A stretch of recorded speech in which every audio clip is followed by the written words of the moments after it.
dadweynaha sharafta leh reer caada gudoomiyaha agabar iyo gudoomiyaha caada dhamaantu waxaad ku salaamaysaa salaanta islaamka assalaamu calaykum waraxmatullaahi wabarakaatuh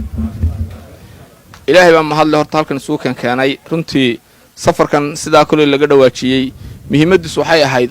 inaanu xoogaal u noqono deegaanka iyo baahiyaha ka jira aad waxaan ugu faraxsanahay in runtii wixii jiray aad noo sheegteen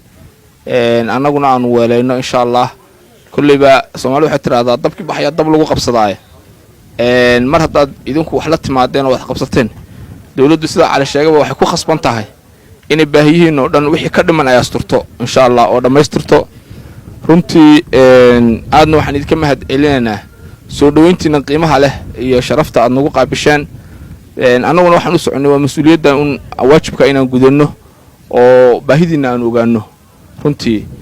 war la helaba tala la helaba leeyahay marka wax la ogaado ayaa wax lagu darkaraa insha Allah marka baahiyaha aad sheegteen oo dhan iyo wixii dambe aad qoraal ku soo gudbisaan ba insha Allah waa weelan doonaa waxbaana la kala qaban doonaa insha Allah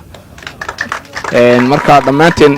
socodkana ma noqon doono insha Allah kii koobaad oo isku soo noqon doonaa annagoo marka labaad aan malaynayaan wax wadnaha waan idin imaan doonaa marka aad baan idin salaam